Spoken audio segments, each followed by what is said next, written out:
Bom dia a todos, é uma honra. Ano passado era para eu ter estado com vocês, aconteceu de eu não poder, mas esse ano eu não poderia perder essa oportunidade. Eu vou tentar aproveitar o melhor possível esse tempo que eu tenho. Eu sou uma pessoa conhecida por falar demais, então eu vou tentar usar o meu poder de síntese aqui para poder colaborar da melhor maneira possível com o Congresso. Eu sou ator, mas como disse a Aline, quando alguma pessoa me pergunta o que eu faço na vida, eu respondo, para ser sincero, eu sou palhaço. Eu sou palhaço, para ser sincero. Só fazendo uma conta, eu vim aqui para meio dizer como que eu interfiro nesse processo de autoconhecimento, de gestão de equipes, a partir dessa perspectiva. Mas antes eu preciso contextualizar, me apresentar rapidamente, para depois entrar no tema. O contexto que basicamente eu quero trabalhar é que hoje é muito comum se ouvir falar em equipes, quando se fala em gestão de equipes, sobre o tal fator confiança e a tal da segurança psicológica.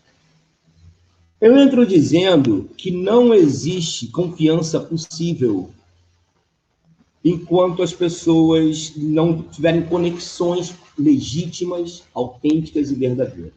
E é impossível ter conexão autêntica e verdadeira com a máscara do autoritarismo, com a máscara do perfeccionismo, com a máscara da infalibilidade.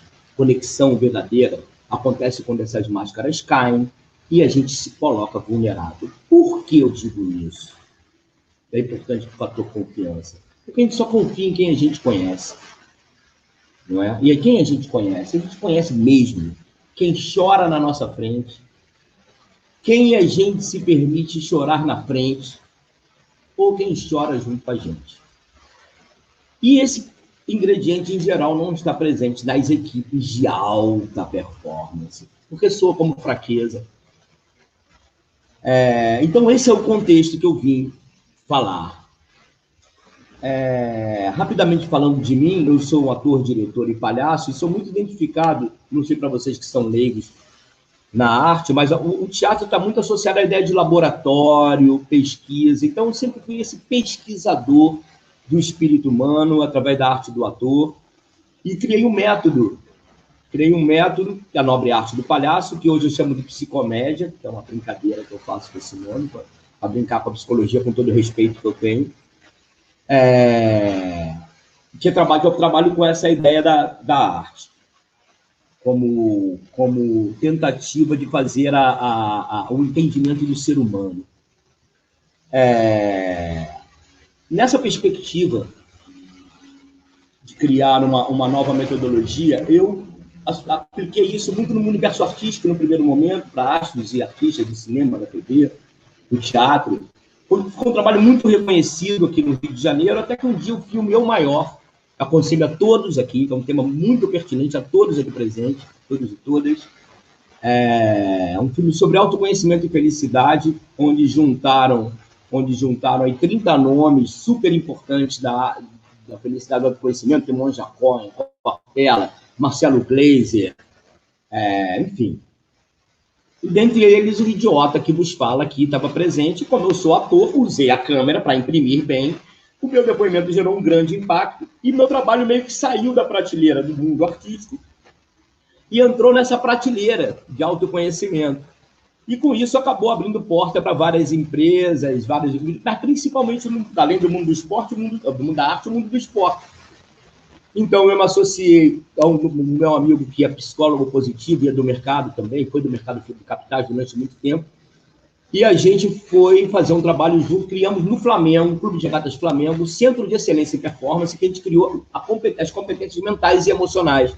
Antes só tinha as competências técnicas e táticas, físicas e fisiológicas. E a gente incluiu isso. Dentro do Flamengo, eu treinei o Anderson Silva, lutador, Rogério Minotouro, mas eu já tinha treinado o Pedro Scooby, e depois eu fui para os atletas da Red Bull, de ponta. Então, isso aí envolve vários atletas de onda gigante, tipo Lucas Chumbo, Pedro Scooby, Carlos Bulli, Letícia Buffoni no skate. Eu não estou falando isso para baixar currículo, nem para perder tempo de vocês. É para dizer que equipes de resultado e excelência em performance eu conheço.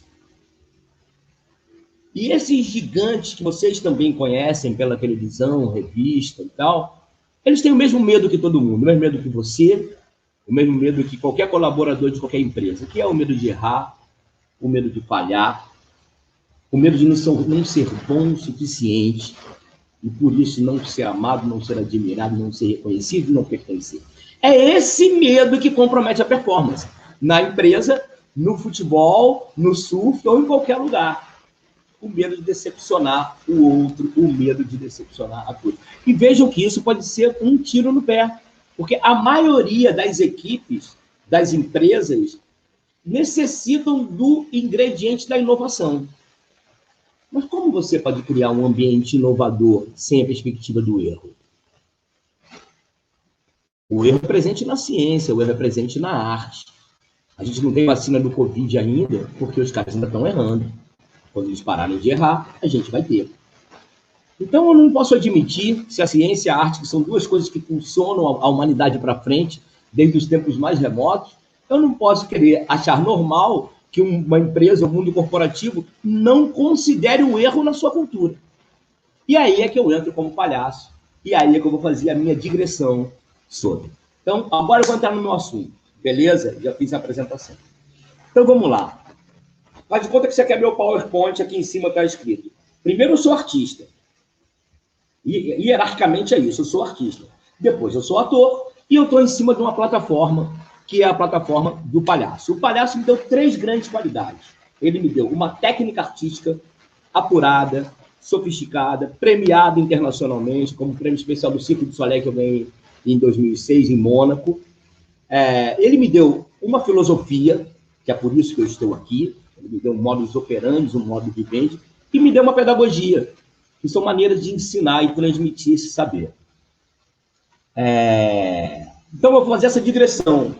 Artista, arte artista, teatro ator, palhaço, e por que a cultura do palhaço tem mudado a vida de tantas pessoas e por que eu o considero o super-herói do século XXI. Vamos começar por aqui, por cima. A arte.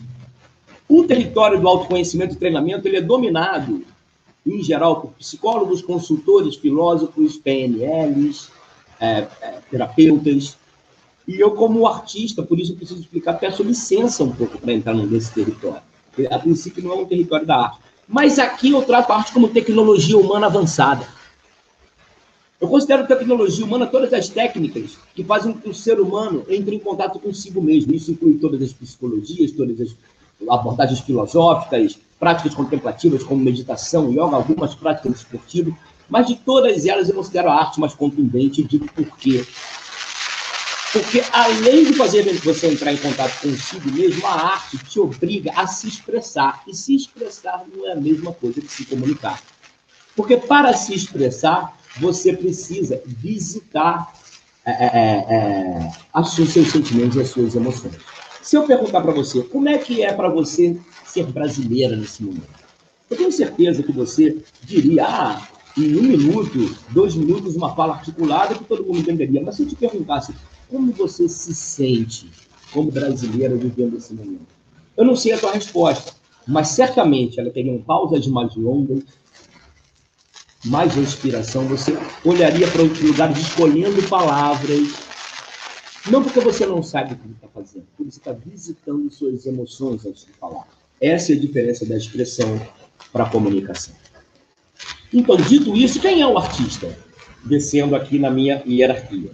O artista é aquele sujeito profissional que chama as emoções para dançar, que tem o acesso ao inconsciente, é onde vive a arte, e lá ele dança com as emoções, nem sempre as emoções confortáveis. Em geral, muitas vezes não são. Ele não é obrigado a entender essas emoções. Ele é obrigado apenas a senti-las e dançar com elas. Só que ele depois, quando volta, ele precisa se expressar. E mesmo que ele não tenha entendido o que ele tenha sentido, é possível que ele expresse isso através de um poema, de um samba, de uma pintura, de um filme, de uma série. Ele chamando as emoções para dançar, ele também nos convida a dançar com elas. E é por isso que nós, até inclusive nesse momento de pandemia, para nos aliviarmos, ouvimos um filme, ouvimos um livro, escutamos música. Trabalho E muitas vezes, a partir desses livros e filmes, nós mudamos o nosso momento, o nosso dia, às vezes nossa vida. Então, essa é a função desse cara que vai lá no inconsciente, chama a arte para dançar e te convida para dançar junto. É ou não é, Nobre? É. Descendo essa camada, a gente chega no teatro, porque esse artista que nos fala é ator. A maioria das pessoas pensa no teatro de uma maneira assim, como se fosse a terceira divisão do cinema, sabe? Tipo, você é amador quando faz teatro, você é semi-profissional quando faz televisão e cinema. E não. Eu faltam 5 minutos para mim, eu tenho muito para falar ainda, cara. Eu vou passar um pouquinho de nada, só um pouquinho. Então, a questão do cinema bom, agora me dei uma desconcentrada, mas eu vou voltar aqui. O teatro é a Rede Globo, era a Rede Globo dos filósofos gregos. Se não fosse o teatro, ele não teria chegado até aqui grandes valores da humanidade do Ocidente. Ou seja, eram nas arenas teatrais que as grandes paixões humanas eram vividas através do pranto da tragédia ou da gargalhada da comédia. A tragédia é representada pelo deus Apolo e a comédia é representada pelo deus Dionísio. Apolo, que é o lado perfeccionista, diz: seja magro, seja perfeito, seja pontual, não falhe, não erre, porque você, quando morrer, servirá de exemplo para a população, para a nossa sociedade, como um grande exemplo. Já Dionísio, que é a máscara da comédia, que não é Deus da perfeição, ele é Deus da arte, ele é Deus do teatro, ele é Deus da música, ele é Deus do carnaval, Deus do vinho. Dionísio não é boa vista, mas é Deus. Esses deuses lutam o tempo todo na nossa cabeça. Um diz, Apolo, levanta da cama. Dionísio diz, fica mais um pouquinho. Apolo inventou o despertador. Dionísio inventou o modo soneca.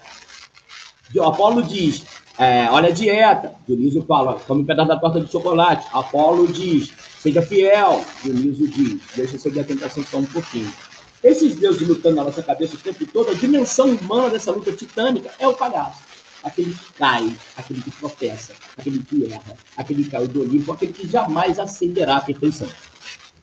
Então, chegamos no palhaço. O palhaço, ao contrário do que a gente pensa, ele não é a alegria da criançada. O palhaço é o perdedor. O palhaço é aquele que perdeu a casa, a família. Pense no Chaplin, no Carlitos do Chaplin. O palhaço é aquilo. Perdeu a casa, perdeu o trabalho, perdeu a família. Só que eu não estou fazendo aqui apologia à perda, e sim a aceitação. A aceitação da perda. Então, porque se é para aprender, tem que cair. Para levantar, tem que aceitar. Porque perder é uma das coisas mais certas que a gente tem.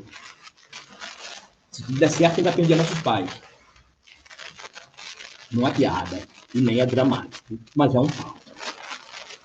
Dramático seria se nós morrêssemos antes deles. E como a gente não quer ver nossos pais chorando a morte do fígado, bom que eles morram antes. A gente vai ver o colágeno acabar, a pele enrugar, a pele derreter, ficar empapada, o peito cair, só a gengiva sobe, tudo cai, só a gengiva sobe, mas nessa o dente cai. Dá vontade de rir, mas é esse riso da aceitação que é o riso do palhaço. É quando você ri de si, é quando você ri do que vai acontecer com você. Outro dia eu descobri que com 65 anos, 35% dos homens vão ter incontinência urinária. Eu já estou fazendo as contas, eu estou com 54. Daqui a 10 anos eu vou estar falando com vocês aqui de fralda. Periga, meu aniversário de 70 anos, é um chá de fralda. E criança usa fralda 1 ano e meio. E adulto usa fralda 20 anos. Olha que absurdo. Por que eu estou falando tudo isso? Porque a gente se descobrirem no mundo da perfeição, no mundo que não tem falha, se descobrirem, por exemplo, que teu pai foi embora de casa quando você tinha 7 anos, pode ser que não gostem de você. Se descobrirem que seu pai era alcoólatra, pode ser que não gostem de você. Que tua mãe é depressiva, pode ser que não gostem de você. Então a gente finge que é perfeito, a gente finge que é mais inteligente do que é, a gente finge que é mais eficiente do que é, a gente finge que é mais especial do que é, porque se descobrirem que você não é isso tudo, pode ser que você não pertença. Pode ser que você não seja amado. Então, para concluir, avançando assim, pulando 10 casinhas, mas para concluir, eu vou dizer o seguinte: quais são os valores do palhaço, então, que eu levo para a empresa? Eu levo 2 principais valores: a cultura do erro e a cultura da aceitação. A cultura do erro, porque se o artista é aquele que chama as emoções para dançar, o palhaço é aquele que chama o erro para dançar. E o erro é uma dança muito difícil, porque o erro é duro, o erro tem cintura dura, você quer ir para o lado do erro, quer ir para o outro. O erro não tem ritmo. Mas essa tentativa de ajeitar o erro é a tal do treinamento da adaptabilidade. Adaptabilidade a quê? Adaptabilidade às suas imperfeições, às suas incompetências, às suas incapacidades. Há que se ser generoso com essa dança. Você não pode fazer essa dança se punindo.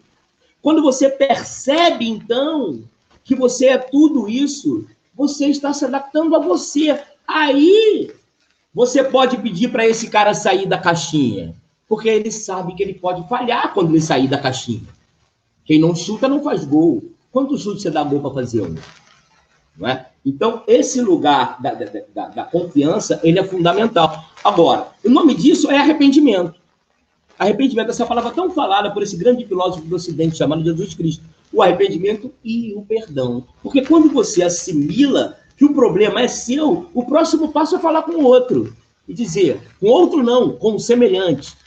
É dizer, o problema não foi seu, o problema foi meu, foi incompetência minha. Fui eu que não soube lidar com isso. Eu peço que você me perdoe. Isso é que é pedir perdão.